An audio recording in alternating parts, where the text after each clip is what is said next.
Hey everyone, and welcome back to Pam is in the Garden. I'm running a couple of series of videos right now, basically potting up um, smaller vegetable plants. They've gone from seeds to becoming big boys like this, and the pots are too small for them now. So I'm putting them in larger cups, containers like this. This particular one and my green peppers, I bought these at my local gardening center. And yeah, and they were big when I purchased them. So basically, the garden center does the same thing that I do or every other gardener. They start these seeds in small cups and starting mix. Well, they've gotten out of the baby stage, and I guess we will call these the teenage year, early teenage years, and they're red habaneros. And I looked up and found one that has actually four in here. And what I'm going to do is take them out of this cup and put them in the larger cups here so they can expand a little bit more. Now they're peppers, cucumbers, and things like that. They are summer crops, so I can't put them outside just yet because we're still in the late winter stage right now outside. And Michigan has had 3 or 4 days round of lots of cold rain, snow, and high winds. So, but my babies here won't be going outside until after the frost date. And the frost date for my area is, I do believe, is um, May 15th or May 22nd. Regardless, I'm not going to put these outside. Not just yet. I will be taking them outside to acclimate them, to get used to the weather, the temperatures, the sun, the wind, and everything. But right now, I'm just I'm going to baby them a little bit more. But the important thing is for me to get them out of this cup and put them in here. So, in the last video, I used some leftover soil, potting soil, and I put in some perlite and vermiculite, and I put just a little bit of earthworm casting in here to give them a little bit more food. Like I said, they're out of the baby stage, the toddler stage, then the teenage stage. They've already surpassed their starter leaves, and they have 1, 2, 3, going into 4 leaves, and there's 4 of them in here, so I have to hurry up and get them out of here. So in the meantime, so what I'm gonna do is take my trusted little screwdriver here, and I'm going to poke a hole in here, make sure it's wide enough in all of them. I've soaked the soil down so it is truly moist through and through. So when the roots come in contact, it won't be so much of a root shock to them. And that's that. So we're going to pull that aside, and I'm going to gently try to take these out of here as best I can. Here.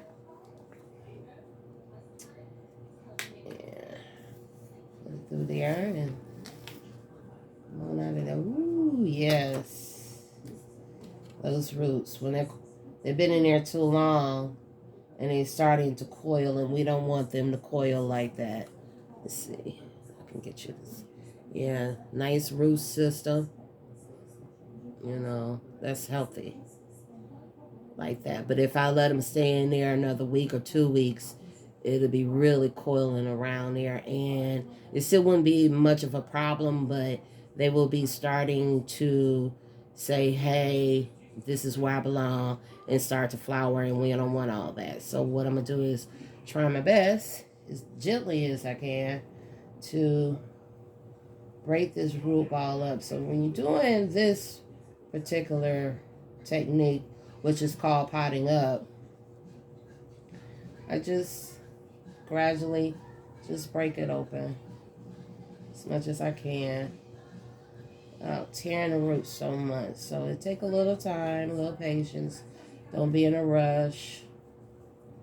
I added some water to here because these babies was dry. They were dry when I got them. So, yeah. Just going to try to just work it out. Take my time. How's your day going? I hope you're having a very good weekend. Today is April 2nd. And, yeah, I really want to get this done because we're having another round of bad weather that's coming this way, a storm. I wouldn't even say a storm. It's just some type of something going on. So, yeah. Put it out of there. See if I can pull this one. Nope, I hear something snapping. So I'm going to work that soil off of there without tearing the roots up.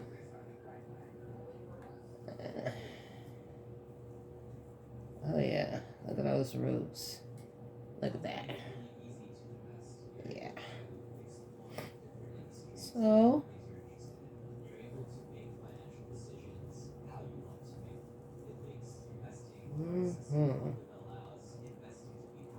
oh babies.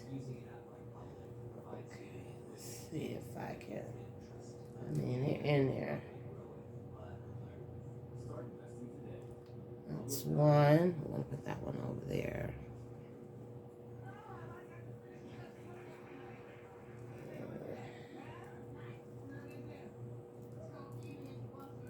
Yeah. It'll tear a few roots, but that's okay.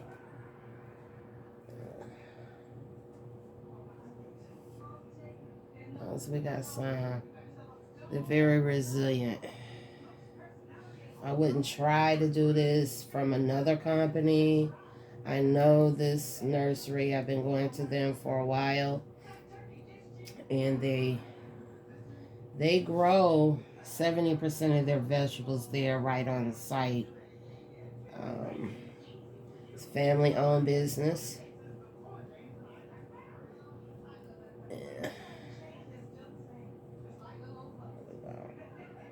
Like so, like that, just like that.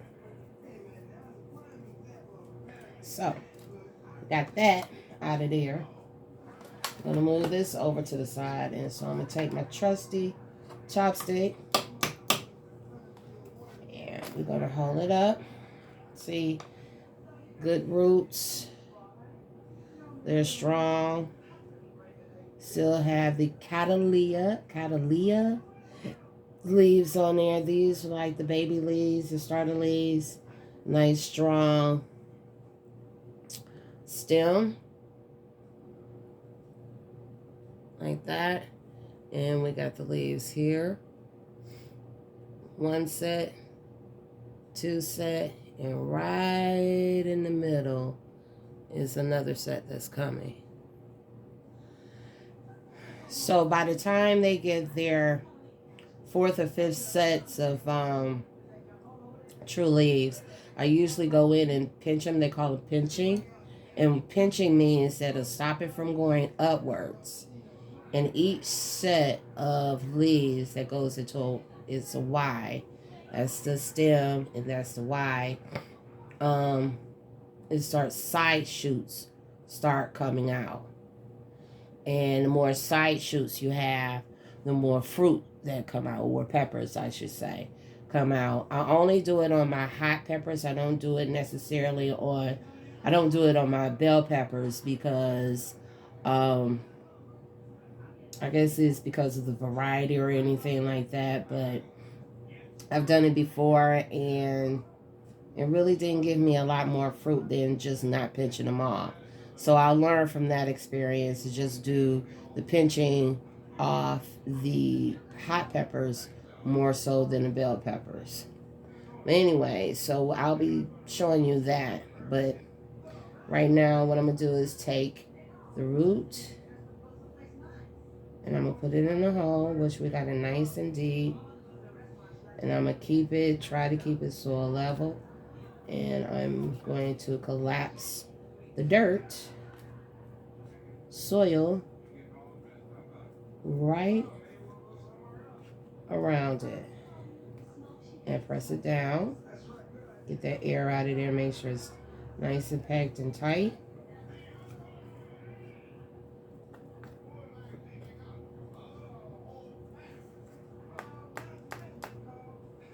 And that's that. Just like that. It's nice and moist. I'm going to give it a spritz of water on the leaves and everything. I'm not going to give it any fertilizer because I've already put the earthworm casting in here as far as this food, so it'll be okay for the next 3 or 4 days. So yeah, even with you can see the perlite and the vermiculite in there, the little flecks, the gold flecks. The vermiculite holds the moisture. The perlite allows air to go to the roots to make sure the roots are nice and strong. So I'm going to put that one to the side. And I'm going to go ahead and do the rest of them. Get them in there as much as you can. Deep, not too deep. You don't want it to pass the little leaves right there. So, yeah. Make sure they're nice and sturdy around there. Pack it down. Get the air out of there around the leaves.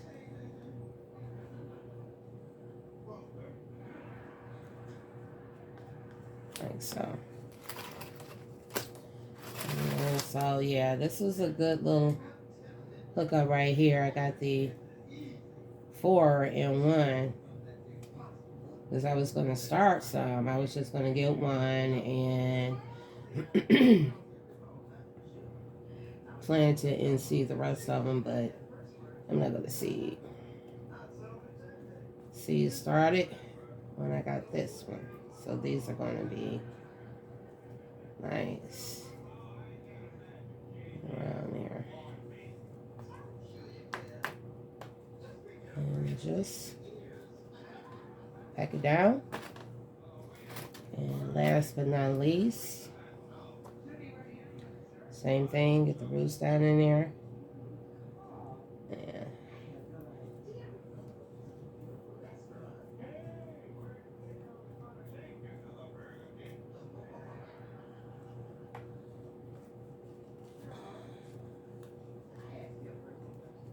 Yeah. And I'm gonna, and that's it. That's all we're gonna do. Simple, easy peasy, no problem. So I have a container right here. I'm just gonna put them in a container. They are peppers and they are a summer plant. So peppers like heat, tomatoes like heat, squash like heat, like that. And I'm going to keep them on this heating mat. I'm not going to put a top on them. The ones that I started from seed, I kept a top on them because it maintained the moisture in here. Also, I didn't have to water as much. And in order for the seeds to germinate, they have to be like between 75 to 85 degrees. So when I put the top over it, it makes the inside that ideal environment for them to germinate. And so since they are grown in their teenage, preteens now, I know I keep putting towards like children, but that's basically the way I see them is my babies. And but I still want to make sure they get some type of heat. I don't want to put the top on there because it'll be too hot for them and it'll be a disaster. But I do want to maintain heat on them, especially after repotting them, and their roots have been exposed to air, and they got to get used to their new home. So I will be keeping these on here as well, just like that. And I'll be doing the same thing with these bell peppers. Same way. Um, Real nice and healthy. Nice and green. The stalk is nice and healthy and thick. The leaves are a lovely emerald green underneath. No problem. And this one has 1, 2, 3, 4, and got the fifth. I'm sorry. 1, 2, 3, 4, and have the fifth one coming up, and 2 more down there. So these got some nice leaves on them. This is the California Wonder Green Bell Pepper. I seed these myself, but this year I didn't want to do it because I wanted to show you how to pick from your big box stores, your nursery centers and things like that, what to look for, how to pick it. Oh, I wish I can get you to see. Oh my God. There is a little bitty side shoot that's coming up right there. So with these side shoots come more stems, and more stems come more fruit. Vegetables, we call it fruit, but it's fruity. And I want to do that. So I might sacrifice one and pinch off the top and see how many side shoots I get. I might. Yeah. But anyway, so yeah. Yeah, this is the California Wonder Sweet Pepper. It matures. When it's mature, they turn red. So when you see green, when you see red and yellow bell peppers and stuff, when it's that red or that orange or that yellow, it is mature. It has reached its capacity, has reached its maturity. It's an adult now. So that's the best time to pick them. For maturity, it takes 72 to 75 days to mature. That means full plump. And that's why gardeners and nurseries and everybody start their peppers and their eggplants and their tomatoes early, because it takes so long for them to give you the end finish of the fruit. And by me living in Michigan, my summers are not that long. It really isn't. I think the first day of summer is like the 21st of June. So if you say 21st of June, that's half of June gone already. So I already have half of June, July, and August. And then after August, September, late September, we start heading into fall. So that's why we start our peppers and things like that ahead of time, 8 to 12 weeks before our last frost date.